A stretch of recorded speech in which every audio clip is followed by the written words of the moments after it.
Coming up in the Bahamas tonight, Power Secure officially signs a contract to manage BPL. I'm Clint Watson. The story's ahead. The countdown is on to the e-passport.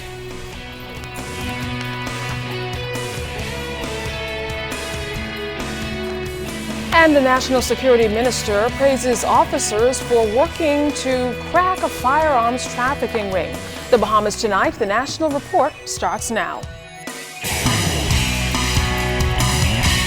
Now in HD.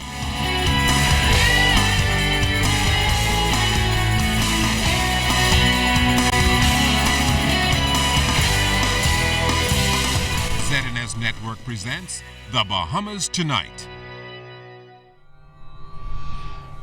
This portion of the news brought to you by BTC Every Day.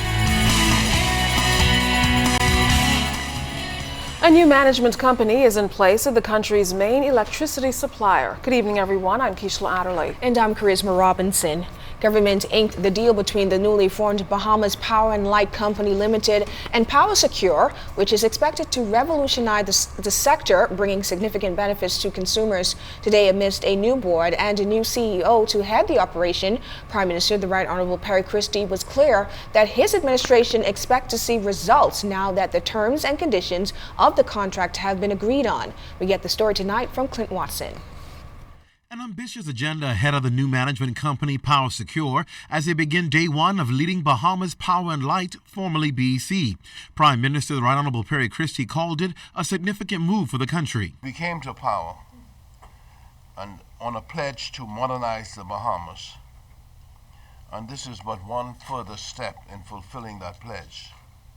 Given the level of efficiencies, given the innovation, given the, I think, consolidation that will take place necessarily, and the infusion of new equipment, I think the Bahamian consumer and the business community will benefit significantly, not just from price, but from reliability in supply. In fact, President of Utility Infrastructure Power Secure, Ronnie Brennan, hopes to do better than just lowering power costs. He says their immediate plan seeks to accomplish much more.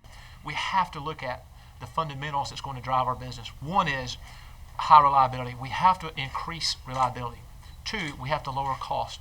And then three, we have to increase customer satisfaction. So anything that we do will be around those drivers of those three components. A lot of it today, though, it sounds slow, but we must get to know the staff better. We must meet the unions and understand their needs. And they must understand that we are here to work with them and support them. They know what they're doing. And although pressed by the media, neither Power Secure or the government was willing to say at this time how much they expect to reduce the cost of electricity and when that reduction will happen. However, they were quick to say staff reduction was not initially a priority, although it wasn't ruled out. There potentially could be a reduction in force, but if there is, and I say that strongly, if there is, we'd look at a voluntary type program where people who've worked here and have long tenures would be offered an opportunity to volunteer if that is the case. But it's very preliminary and we don't know that yet. A new CEO, Jeff Wallace, will be heading BPL. He comes highly recommended by Power Secure. A new board also was in place, headed by Nathaniel Bennaby as chairman, Donna Smith, his deputy, Deepak Bhatnagar, executive director, Daphne Simmons, Patricia Hermans, and Andrew Rogers, all directors. Kevin Bazin, who once served as general manager, has assumed his new role as the advisor to the board. The management deal comes at a price tag of $2 million a year for the 5-year term with incentives.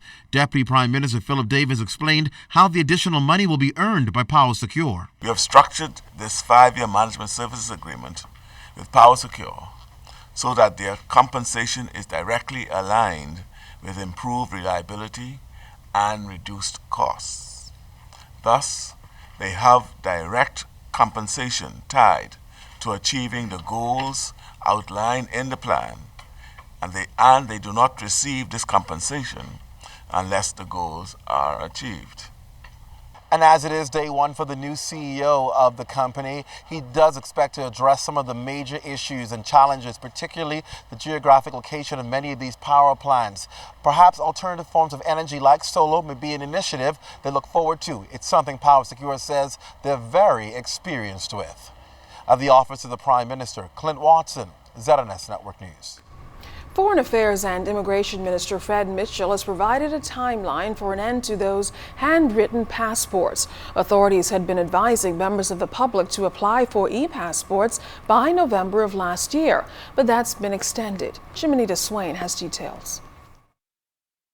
Foreign Affairs and Immigration Minister Fred Mitchell revealing just how soon it will be before he officially okays the discontinuance of those handwritten passports. Foreign Affairs have been advising citizens to apply for e-passports for more than 2 years, especially for travel purposes, as a number of countries no longer accept them. November 2015 was the deadline, and now that the deadline has passed, how long do residents have before the old handwritten passports will be of no use? Stop using the handwritten passports. Go and get an electronic passport because increasingly countries will no longer accept those. And I'm going to move in about 10 days to formally cancel them all so they won't be usable. The most recent evidence of that was last Friday when Bahamian officials had to remind persons traveling to Trinidad that they would not be able to land without being in possession of machine-readable passports. Minister Mitchell also advised that passport costs will also go up in the next 18 months. The present electronic system has been in place since 2008. Technology has changed, security measures are different, so we are upgrading the passport. You don't have to do anything with the electronic passport, but people who are getting new passports will get a new passport under the new system when it comes into play early next year, we hope. And as I said, the price of the passport is going to increase. Minister Mitchell admits that the new passport applications would still see a 12-week completion date. The backlog has largely disappeared, and you are able to, if you need to have the passport at an earlier date, it is possible to negotiate an earlier date. If you wish to have it within 48 hours, there's still the special fee which applies. Persons applying for e-passports within that 48-hour window can expect to pay a fee of $200 plus the application fee. Mitchell praised passport officials for whittling down the backlog. Jiminita Swain, ZNS Network News. Thanks so much, Jiminita. Government ensuring that inmates acquire the necessary vocational skills so that they can be reintegrated into society upon their release. Today, officials of the Department of Corrections met with their Canadian counterparts to share best practices and seek advice on enhanced technical training. Janelle Ferguson reports. As the Ministry of National Security moves to establish a parole and probation system by year's end, a key component is ensuring that inmates are well equipped for re-entry into society. Minister of National Security Dr. Bernard Nottage, Commissioner of Corrections Patrick Wright, and other officials from the Department of Corrections met with Canada's Director of Correctional Services, Pierre Comotor, Monday morning. He shared measures Canada is utilizing within the facility that can be adopted here in the Bahamas. We also have a lot of partnership with the Department of Education, and when we give certificates, they are not labeled as industries or correctional, they are labeled as Ministry of Education. Like that, when they get out, there is no indication that they got the diploma or the certificate within the prison. He explained that programs have been successful in Canada, and increasing the skill bank for inmates is something Commissioner Wright believes is much needed. He's with us here for this week to see what programs we have, what we are doing, and how they can better help us in improving those that give inmates opportunities at jobs at a higher level, when they return back to society.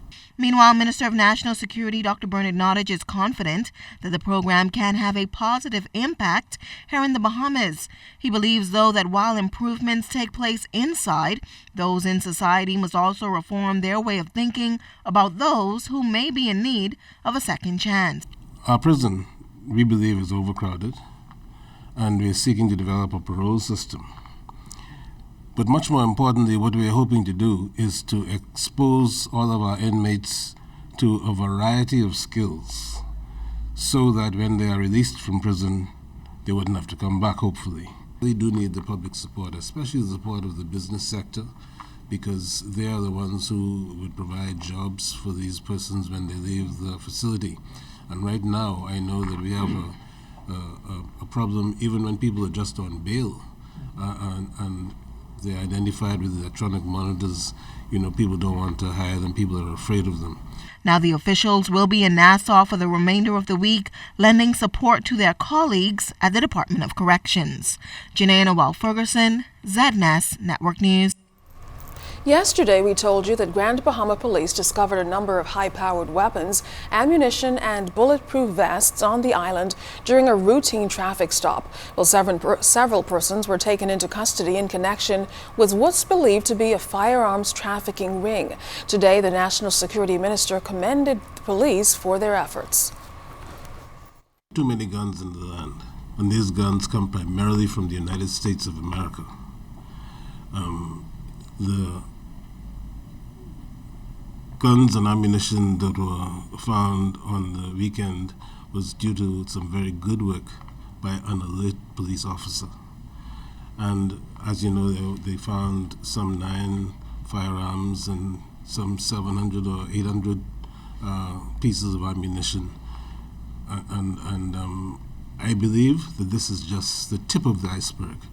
But hopefully, this find will lead us to the source, or one of the sources of ammunition and firearms in our country. Fortunately, we've just had stationed here an ATF agent, and he is working along with the firearms and ammunition unit to see if we can get to the bottom of this matter through this find. Free National Movement's leader, Dr. Hubert Minnis, defended Senator Lanisha Roll, suggestion she made an arrow with her criticism of several FNM members of Parliament that has since led to some division within the party. Several weeks ago, Roll called into a radio talk show accusing some MPs of being jealous of Minnis and charged that the former deputy leader and Long Island member of Parliament, Loretta Butler Turner, does not have what it takes to win an election. Her comments upset several in the party and led to 4 MPs demanding a public apology. Minnis, who appeared on Darrell Miller Live on Monday, insists the party will deal with the matter internally. She may have been wrong in what she's done. But you must remember, Darrell, we are a young nation. Young people whom we are trying to push to take over this country. As they progress, they will make 1 or 2 mistakes. It is our responsibility as the leaders to bring them up and show them the right way. The FNM leader also touted the leadership of former Prime Minister the Right Honorable Hubert Ingraham, calling him a visionary. Also labeling himself as a visionary, Minnis took a shot at Prime Minister the Right Honorable Perry Christie's leadership. Every time I speak to the young people within the FNM, I tell them I view myself as a transitional leader, meaning that I was put here to make that transition for you, the young people, to bring you all forward so that you can take over. And that's why it's essential to have term limits. All right? So I am no caretaker like Perry Christie. A caretaker leader will always be a failure because they can only take care of what was given to them. It's time for your weekly poll. Last week's poll question asked, should Senator Lanisha Roll apologize to fellow FNM parliamentarians for comments she made about former Deputy Leader Loretta Butler Turner? 32% of you voted yes, 65% voted no, and 3% had no opinion. Now to this week's poll question. Should the Bahamas do more to assist with the current crisis in Haiti? You can go to www.znsbahamas.com to vote yes, no, or no opinion. The poll results will be released on Monday.